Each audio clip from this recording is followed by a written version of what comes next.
1 Reis capítulo 15. E hoje eu quero conversar com vocês rapidamente sobre a história de um rei de Judá chamado Asa.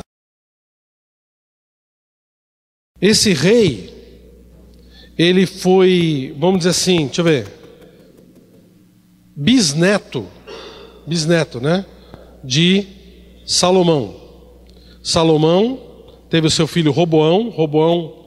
O filho dele foi Abias, e Abias era o pai de Asa. Então acertei, né? Bisneto. Ah, tá bom, parente direto, né? E Asa, como nós vamos ver daqui a pouquinho, e vocês vão me permitir, nós vamos ler um bom trecho da palavra de Deus. Ele foi um rei excelente. Ele foi um rei que estava cumprindo aquilo que Deus orientou ele para fazer, e que estava corrigindo defeitos dos reis anteriores, coisas que os reis anteriores fizeram, e que estava desviando Judá do caminho certo, do caminho que devia seguir a Deus. Ele foi lá e consertou. Só que nós vamos ver no decorrer do nosso estudo hoje, que também ele pisou na bola. Ele também pisou na bola. Mas isso a gente deixa para daqui a pouquinho.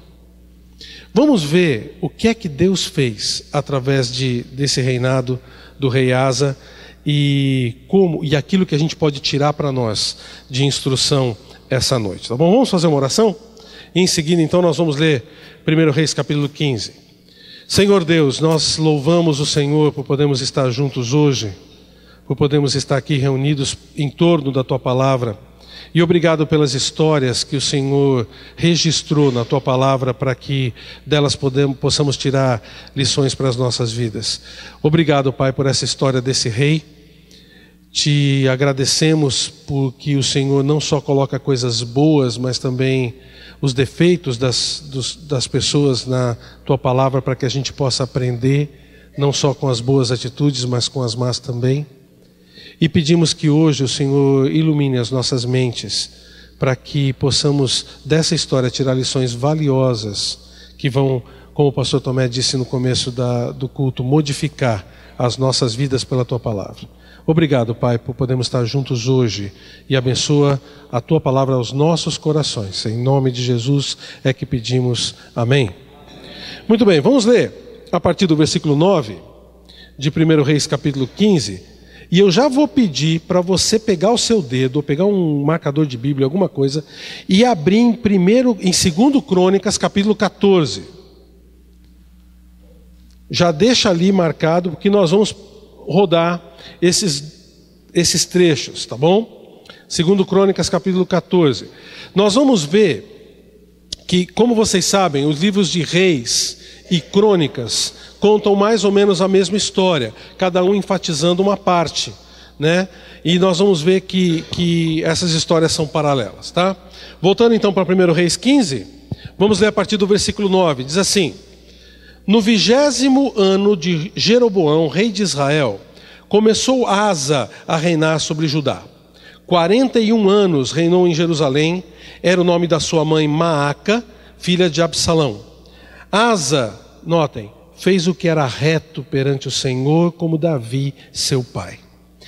Porque tirou da terra os prostitutos cultuais e removeu todos os ídolos que seus pais fizeram. E até a Maaca, sua mãe, depôs da dignidade de rainha-mãe, porquanto ela havia feito um poste ídolo, uma abominável imagem. Pois Asa destruiu essa imagem e a queimou no vale de Cedron. Os altos, porém, não foram tirados. Todavia o coração de Asa foi, todos os seus dias, totalmente do Senhor.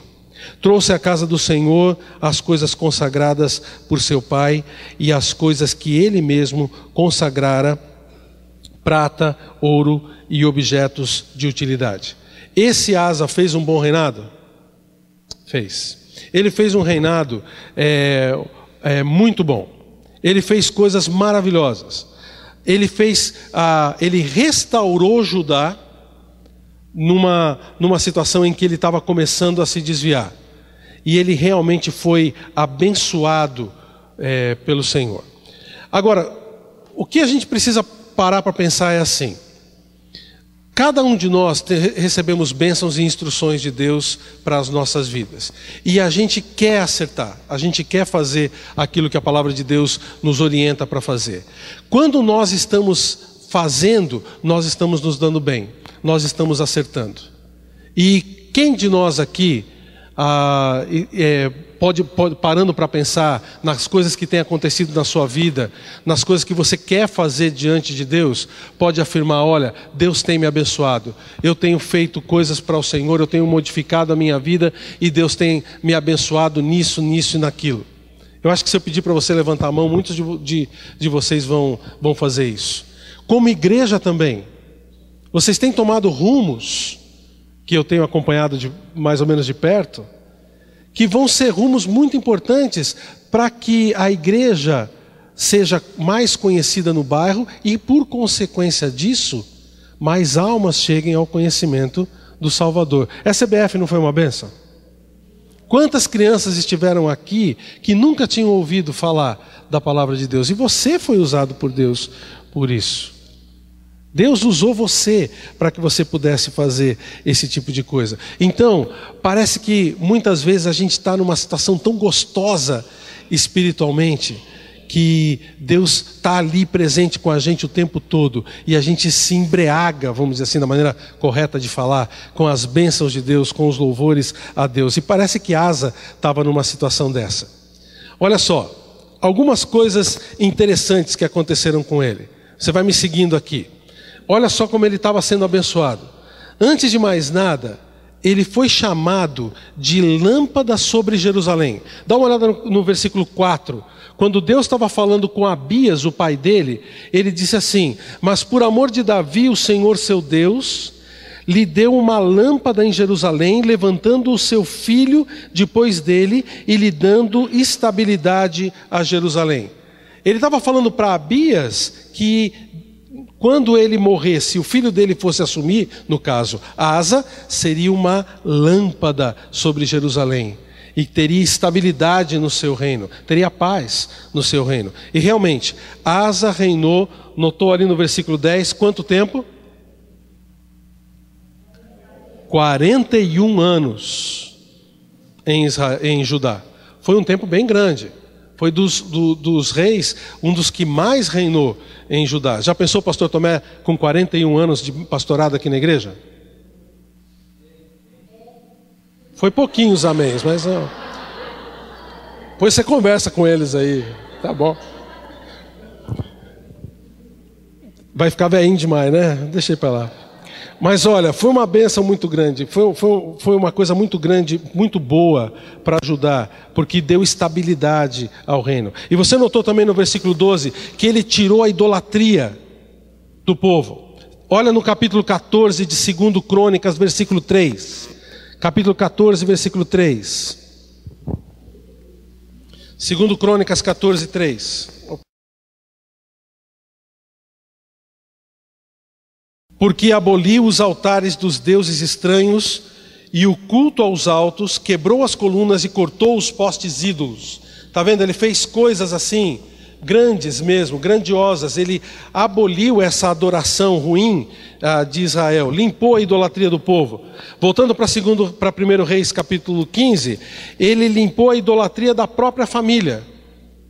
Até a mãe dele, que estava indo contra a palavra de Deus, ele foi contra a própria mãe e destituiu ela da posição de rainha-mãe. Claro, não desprezou a sua mãe não, viu? Simplesmente falou: você não pode ser rainha. Nessa situação que você está, nessa idolatria que você vive, rainha você não pode ser. Vem aqui, fica aqui como minha mãe, mas rainha não. Foi isso que ele fez. Estava com firmeza, né? Estava firme.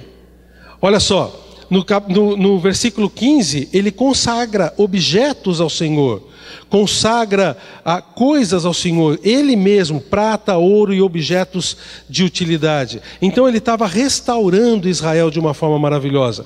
Se você voltar lá para 2 Crônicas capítulo 14, você vai ver que ele ordena a observação da lei. Olha no versículo 4, ele diz assim: ordenou a Judá que buscasse ao Senhor, Deus de seus pais, e que observasse a lei e o mandamento. Olha só, ele fez com que o povo de Judá voltasse de novo para observar a lei e cumprisse. Bom ou ruim? Maravilha! A palavra de Deus sendo pregada, ensinada. Olha só, e aí houve uma situação, ainda em 2 Crônicas 14, que ele teve uma guerra. E olha só o que ele fez. No versículo 8 diz assim: edificaram e prosperaram. Tinha Asa no seu exército 300.000 de Judá, e traziam pavês e lanças, e 280.000 de Benjamim, que traziam escudos e atiravam com arco. Todos eram homens valentes. Zerá, olha o versículo 9, o etíope saiu contra eles com um exército de... Quanto que está lá? 1 milhão de homens e 300 carros. Carros naquela época, sabe aquelas... eram aquelas puxadas a cavalo, né? Como é que chama aquilo? Não é charrete. Carro de guerra, meu amigo. Eram bigas, como é que é? Bigas, né? Puxada a cavalo. Isso aqui era o tanque de guerra deles naquela época. Ele tinha 1 milhão de homens e 300 carros e chegou até Maressa, na fronteira lá de Judá. Então, Asa saiu contra ele. Ele tinha praticamente metade dos soldados que esse Zerá tinha. Mas olha só o que ele fez. Então Asa saiu contra ele, versículo 10, e ordenaram batalha no vale de Zefetá, perto de Maressa. Clamou Asa ao Senhor seu Deus e disse: Senhor, além de ti não há quem possa socorrer numa batalha entre o poderoso e o fraco. Ajuda-nos, pois, Senhor nosso Deus, porque em ti confiamos, e no teu poder e no teu nome viemos contra essa multidão. Senhor, tu és o nosso Deus, não prevaleça contra ti o homem. E aí o que o Senhor fez? Versículo 12: o Senhor feriu os etíopes diante de Asa e diante de Judá, e eles fugiram. Asa e o seu povo que estavam com ele os perseguiram até Gerar, e caíram os etíopes sem restar nenhum sequer, porque foram destroçados diante do Senhor e do seu exército, e levaram dali grande despojo. Feriram todas as cidades ao redor de Gerar, porque o terror do Senhor as havia invadido, e saquearam todas as cidades, porque nelas havia muita presa. Também feriram as tendas dos donos do gado, levaram ovelhas em abundância e camelo, e voltaram para Jerusalém. Que maravilha! Numa batalha de 2 contra 1, quem está do lado de Deus sempre ganha. Se Deus é por nós, e ele venceu. Olha só a força de Asa. Confiou em Deus numa batalha mesmo contra 1 milhão de soldados. E aí chegou o profeta no capítulo 15 diante dele e fez deu uma ordem para ele, o profeta de Deus. Versículo 15 diz assim, capítulo 15: veio o Espírito de Deus sobre Azarias, filho de Obed. Esse é o profeta. Este saiu ao encontro de Asa e lhe disse: ouvi-me, Asa, e todo Judá e Benjamim. O Senhor está convosco, enquanto vós estáis com ele. Se o buscardes, ele se deixará achar. Porém, se o deixardes, vos deixará. Israel esteve por muito tempo sem o verdadeiro Deus, sem sacerdote que o ensinou e sem lei. Mas quando na sua angústia eles voltaram ao Senhor Deus de Israel e o buscaram, foi por eles achado.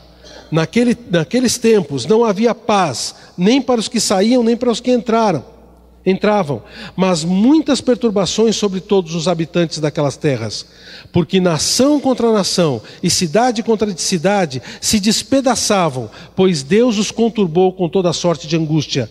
Mas sede fortes e não desfaleçam as vossas mãos, porque a vossa obra terá recompensa. Quando Asa ouviu isso, o que ele fez? Olha o versículo 8: ouvindo, pois, Asa essas palavras e as profecias do profeta filho de Obed, cobrou o ânimo e lançou as abominações de fora a toda a terra de Judá e Benjamim, como também das cidades que tomara da região montanhosa de Efraim. E renovou o altar do Senhor que estava diante do pórtico do Senhor. Consagrou todo Judá e Benjamim, e também os de Efraim, de Manassés e de Simeão, que moravam no seu meio, porque muitos de Israel desertaram para ele, vendo que o Senhor seu Deus era com ele. Reuniram-se em Jerusalém no 3º mês, no 15º ano do reinado de Asa. Naquele dia ofereceram em sacrifício ao Senhor, do despojo que trouxeram, 700 bois e 7.000 ovelhas.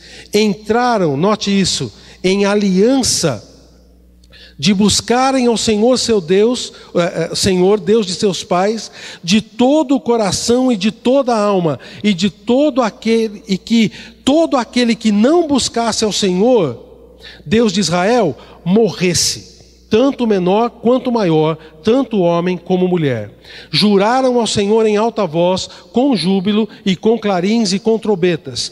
Todo Judá se alegrou por motivo desse juramento, porque de todo o coração eles juraram e de toda a boa vontade buscaram ao Senhor, pois por eles foi achado. O Senhor lhe deu paz por toda parte. Está vendo? Como ele estava fazendo as coisas da maneira certa. Não só ele confiava no Senhor, como ele ouviu o profeta do Senhor, ele consagrou todo o povo a Deus. Parece que o Judá estava no auge da espiritualidade. Parece que Asa estava de uma forma forte, muito forte em Deus. Muito forte em Deus. Como é que você está se sentindo hoje? Você está forte em Deus mesmo? Deus parece que está se movendo em você? Você está sendo usado de verdade por Deus? Essa igreja está sendo usada por Deus? Porque, você sabe, igreja não é o prédio, né? Igreja é quem? Nós, cada um de nós. Se nós estamos sendo usados por Deus, a igreja está sendo usada por Deus. É isso que está acontecendo aqui? É isso que tem que acontecer. É isso que tem que continuar, perpetuar. E aí, se a gente parasse a história aqui, seria maravilhoso. Porque Asa estava numa situação excelente diante de Deus. Mas eu quero fazer uma pergunta para você. Você conhece alguém que era uma pessoa bem fiel a Deus, conhecia Deus de perto, estava firme com Deus e se desviou? Mas desviar de desviar mesmo, não é aquela coisa de simplesmente deixar de vir nos cultos. Conhece alguém assim?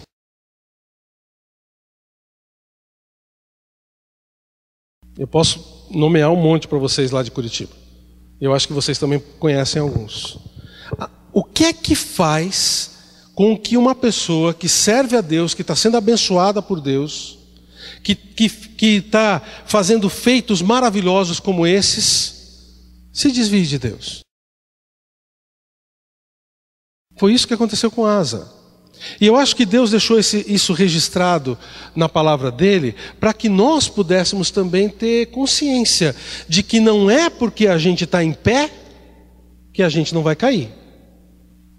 Nós não vivemos do passado. A escola bíblica de férias foi uma bênção, amém? Maravilha.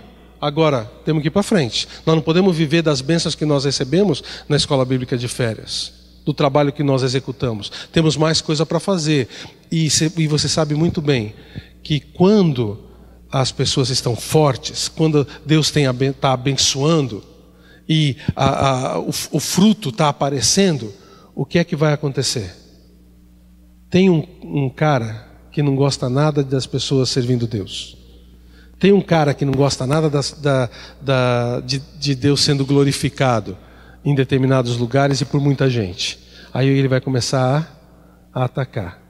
Ele vai começar a atacar. E ele vai começar por quem? Sabe por quem? Por você. Vocês pensam que eu ia apontar para o pastor, né? Ele também, ele tem a parte dele, mas é por você que o coisa ruim vai começar a atacar. Ele vai tentar destruir esse ânimo que você está tendo. E sabe de uma coisa? Se você deixar, ele consegue. Ele consegue não só desanimar você, como ele consegue fazer você se desviar dos propósitos que Deus tem para você. Nesse trecho aqui da vida de Asa, Deus nos mostra algumas pisadas na bola que ele deu, que vão ser para nós importantes para que nós aprendamos a não fazer. Tem várias coisas na Bíblia que a gente aprende a fazer. Esse aqui é uma coisa que a gente vai aprender a não fazer, olhando para o exemplo dele. E eu quero que você preste atenção agora. Um cara que foi extremamente abençoado por Deus, era fiel a Deus, tinha tudo para morrer e ir direto para a glória, com todas as honras, com um monte de anjos vindo para ele e carregando ele para o céu. Ele se desvia do Senhor por coisas que podem acontecer também nas nossas vidas. Você quer ver? Vamos dar uma olhada? Está cansado de ler a Bíblia já? Eu li bastante já, né? Podemos ler mais? É muito melhor a Bíblia falar do que o pregador falar, né? É muito melhor, né? Olha só. Primeira coisinha. Você notou, dentro desses trechos que a gente leu, tanto em 1 Reis quanto em 2 Crônicas, que só teve uma coisinha que nós falamos que ele deixou de fazer? Lembra o que foi? Os altos. O que era um alto? Olha só, capítulo 15, volta para 1 Reis, capítulo 15, versículo 14. Ele fala a mesma coisa lá no capítulo 14 também de 2 Crônicas, mas olha no versículo 14 de 1 Reis 15. Os altos, porém, não foram tirados, todavia o coração de Asa foi todos os dias totalmente do Senhor. O escritor aqui faz só um comentáriozinho. Olha, ele fez isso, fez aquilo outro. Bom, isso aqui ele deixou de lado, mas ele continuou fazendo isso, aquilo, entendeu? Uma coisinha pequena, são os altos. Os altos eram o quê? Eles eram, vamos dizer assim, templinhos, que eram colocados bem no alto dos morros. Lá em Israel é um lugar que tem muita montanha. Eles colocavam lá e faziam altarezinhos a deuses estranhos, longe de todo o povo, longe da cidade, para que o pessoal não fique contaminado, vamos dizer assim. Mas era idolatria, eram deuses de pessoas talvez que viviam ali no povo e que muitas vezes convertiam o próprio judeu, né, o próprio pessoal de Israel para adorar também aqueles ídolos. A Maaca foi um exemplo disso. Aí o que acontecia? Ele fez aquela limpeza aqui embaixo, mas os altos ele deixou. Talvez pela dificuldade, ou talvez porque era difícil de chegar lá, ou talvez porque era tão longe que não ia fazer tanta diferença, e era pouquinho mesmo, então deixa para lá. Esse foi a primeira pisada na bola dele. Não parece muita coisa, mas foi o suficiente para abrir caminho para as outras coisas ruins que aconteceram na vida dele depois. Você lembra de Efésios capítulo 4, versículo 27?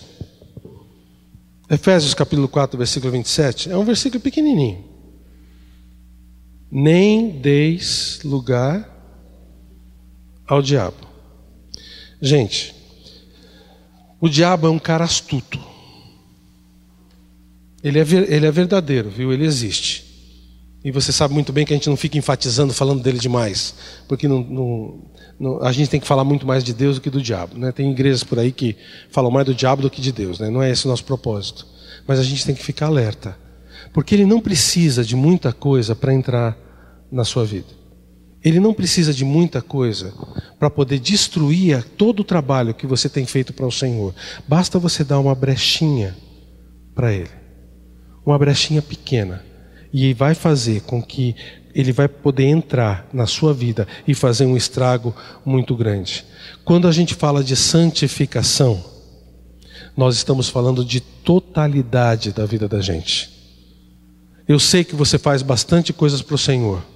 Eu sei que você chega para Deus e oferece para Ele essa área da sua vida, essa outra área da sua vida, esse aqui. Mas se você chegar para Ele e falar assim: Senhor, essa parte aqui, deixa eu cuidar disso, né? Essa parte aqui é só aquela minha vontadezinha da carne. Você vai deixando uma brecha entrar na sua vida, vai dar lugar ao diabo e ele vai fazer um estrago bem grande na sua casa. É o que a gente chama de pecadinho de estimação. Você tem um pecadinho de estimação? Sabe o que é o pecado de estimação? É como um bichinho de estimação. Quem tem aqui bichinho em casa? Você gosta dele? Que belezinha, né? Fofinho, né? Você pega o seu bichinho de estimação, não sei se você tem um bichinho ou tem um bichão, né? Tem uns que são grandão, que derruba você, quase você fica no colo dele, em vez dele ficar no seu colo. Mas você pega aquele bichinho, você abraça o bichinho, vai lá, dá carinho para ele, dá comidinha para ele, dá aguinha para ele, né? Faz carinho nele, né? Pega ele no colo, leva para a cama para dormir, coisas dessa natureza. Às vezes a gente tem pecados que a gente trata assim. A gente alimenta o pecado todo dia, pega ele no colo, faz carinho nele. Ah, meu pecadinho querido, né? Aí de repente você vem para a igreja, larga o pecadinho em casa. Alguém trouxe um animalzinho de estimação para a igreja hoje? Não, para a igreja não pode trazer pecadinho, né? Ele fica lá em casa, mas quando você sai da igreja, você volta para lá, ele está ali te esperando. Aí você vai lá alimentar ele, faz carinho, entendeu? Isso são brechas que o diabo usa nas nossas vidas para destruir tudo aquilo. E você vai ver que foi o que aconteceu aqui com Asa. A primeira pisada na bola dele foi isso, ele não eliminou os altos. Provavelmente era um sincretismo religioso. Alguma coisa que ele podia deixar e falar, isso não vai ser tão importante. Como o seu pecadinho de estimação não é tão importante. Mas se você não cuidar dele, se você não eliminar o pecado da sua vida, vai ser uma brecha para que o diabo entre na sua vida. Ele não eliminou os altos. Olha só, a segunda pisada na bola dele foi que ele começou a ficar com medo das pessoas. Olha o capítulo 15 ainda, no versículo 17. Começa no versículo 16, diz assim: houve guerra entre Asa e Baasa, rei de Israel, todos os seus dias. Porque Baasa, rei de Israel, subiu contra Judá e edificou a Ramá, para que a ninguém fosse permitido sair de junto de Asa, rei de Judá, e nem chegar a ele. Esse Baasa era rei de Israel. Vocês lembram da diferença que existia entre Judá e Israel?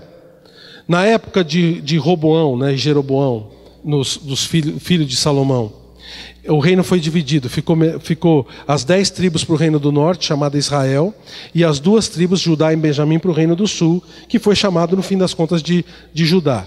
Asa era rei de Judá, Baasa era rei de Israel. Esse Baasa guerreou com Asa o tempo todo. Sempre estavam em rixa, um com o outro. E olha só o que ele fez. Ele invadiu o território de Judá, próximo de Jerusalém, uns 10 quilômetros, começou a construir uma cidade. Essa cidade que chamava Ramá. Para que ninguém fosse de Jerusalém de Judá para Israel e vice-versa. Era uma cidade fortificada.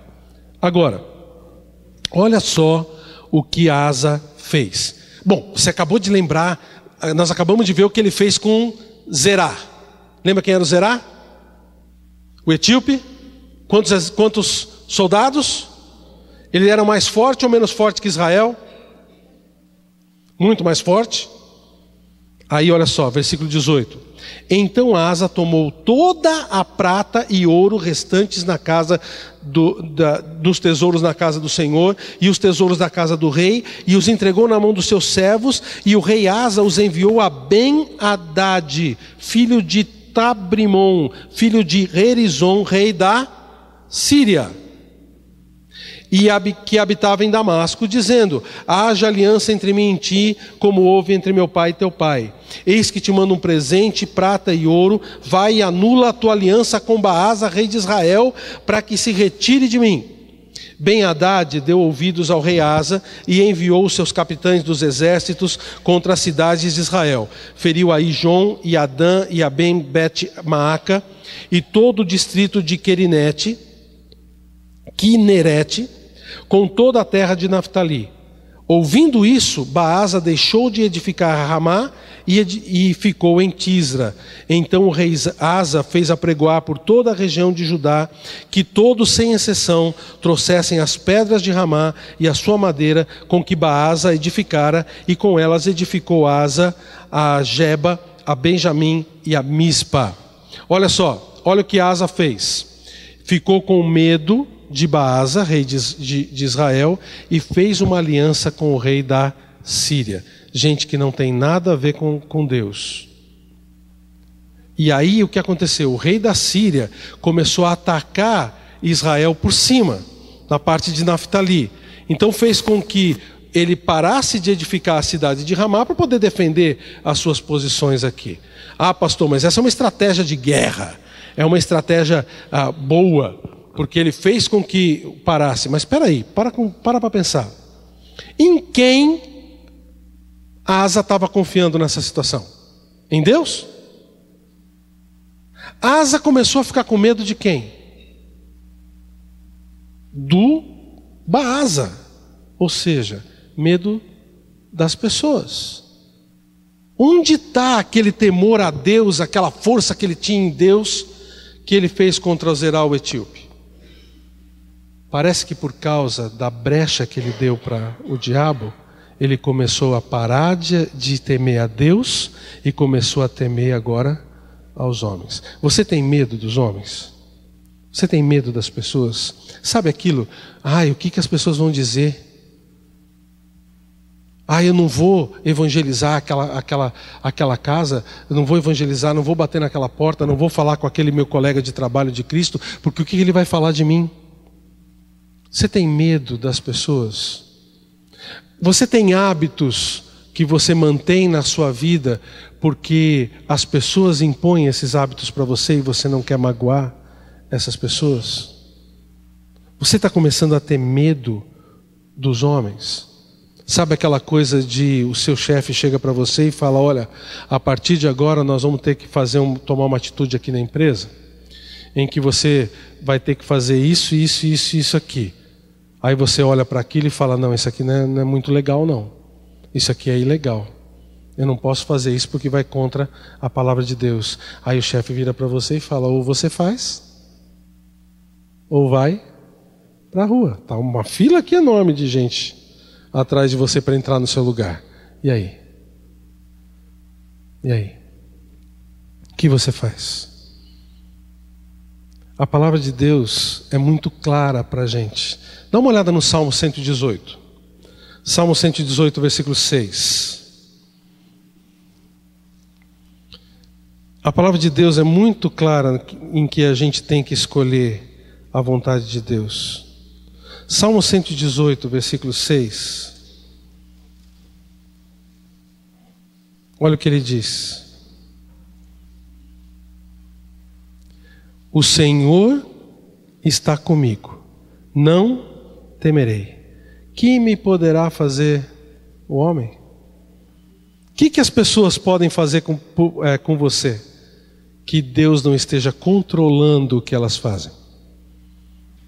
Asa começou a pisar na bola porque ficou com medo dos homens, com medo das pessoas, e esqueceu de colocar Deus, o seu temor a Deus na linha de frente. Mesmo tendo ganhado uma batalha contra 1 milhão, mesmo tendo sido abençoado por Deus como você foi nesses últimos dias, se você começar a temer as pessoas, você pode também ter o mesmo destino de Asa. Ele pisou na bola porque ele deu lugar ao diabo e ficou com medo das pessoas. Outra pisada de bola dele, vai para 2 Crônicas 16 agora. 2 Crônicas 16. Em 2 Crônicas, os capítulos 14, 15 e 16 contam a história de Asa. Mas olha só o que ele fez aqui. No versículo 7 de 2 Crônicas 16, aconteceu o seguinte: naquele tempo veio Anani a Asa, rei de Judá, e lhe disse: porquanto confiaste no rei da Síria e não confiaste no Senhor teu Deus, o exército da Síria escapou das tuas mãos. Acaso não foram os etíopes e os líbios grande exército, com muitíssimos carros e cavaleiros? Porém, tendo tu confiado no Senhor, ele os entregou nas tuas mãos? Porque quanto ao Senhor, os seus olhos passam por toda a terra para mostrar-se forte para com aqueles cujo coração é totalmente dele. Nisso procedestes loucamente, por isso desde agora haverá guerras contra ti. O que ele fez? O profeta chegou para ele e falou: olha, você pisou na bola, rapaz. Você não lembra o que Deus fez com você? Para com isso, para de temer as pessoas e volta a confiar no Senhor. E ele, ouvindo o que o profeta falou, o que ele fez? Olha o que ele fez no versículo 10.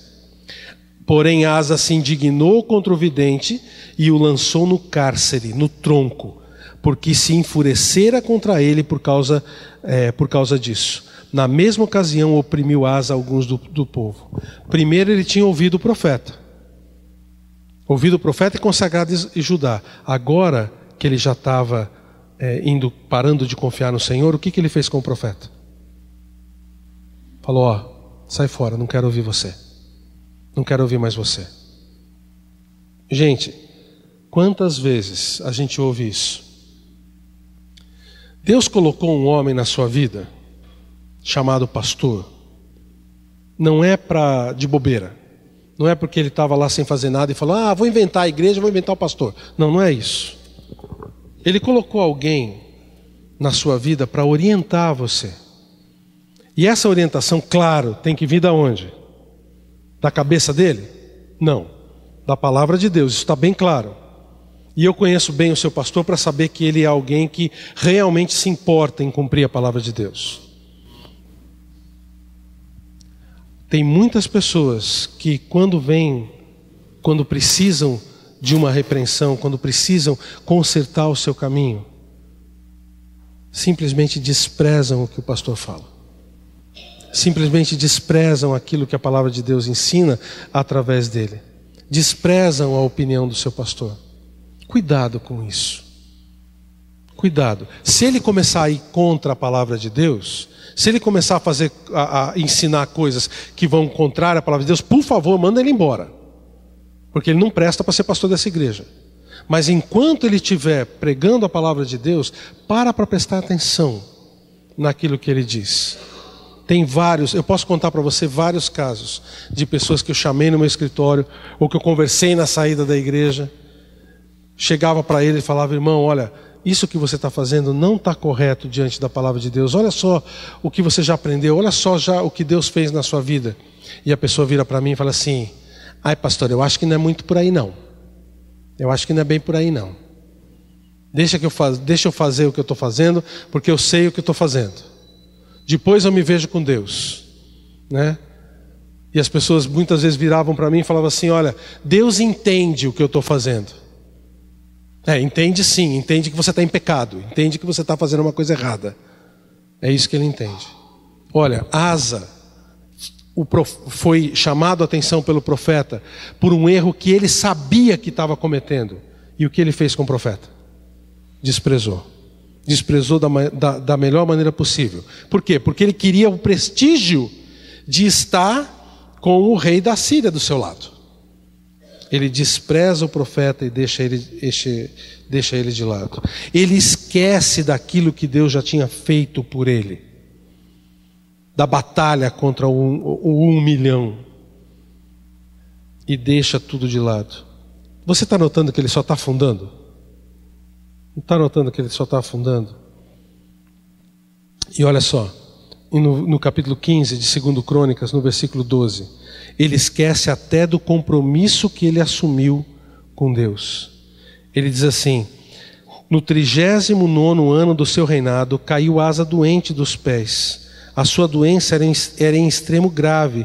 Contudo, na sua enfermidade não recorreu ao Senhor, mas confiou nos médicos. Descansou Asa com seus pais e morreu no 41º ano do seu reinado. Capítulo 15, versículos 12 e 13.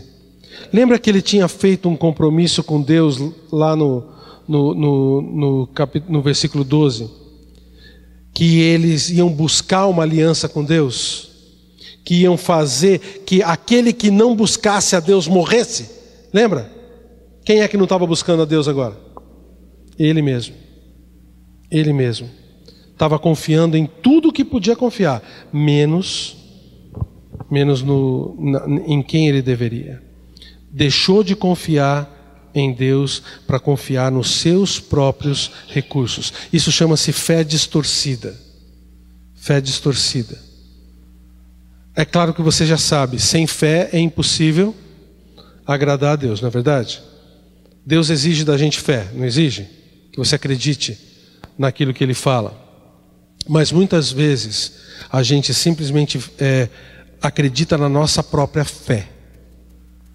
e não no objeto da fé. A fé sem um objeto, sem em que ter fé, não vale nada. A fé só é fé de verdade quando você crê em alguma coisa. E nós cremos na palavra de Deus, no Deus que nos dá essa palavra. Ele deixou tudo isso de lado, deixou a confiança em Deus e começou a confiar nos seus próprios recursos. Eu não estou dizendo aqui para você não ir para médico. Ele confiou nos médicos, e muitas vezes os médicos são usados por Deus para nos ajudar, sim, nas nossas enfermidades, nas nossas doenças. Mas o que Deus está enfatizando aqui não é que ele não deve buscar médicos, mas que ele deixou Deus de lado e confiou naquilo que ele achava que deveria confiar.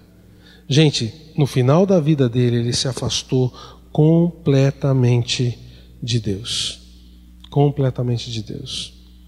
Um cara que era fiel, um cara que foi usado por Deus para fazer coisas maravilhosas, se deixou levar pelo mal, pelas suas próprias vontades. Eu acho que o fato dele estar sendo muito abençoado subiu na cabeça dele. E olha só como é que ele termina.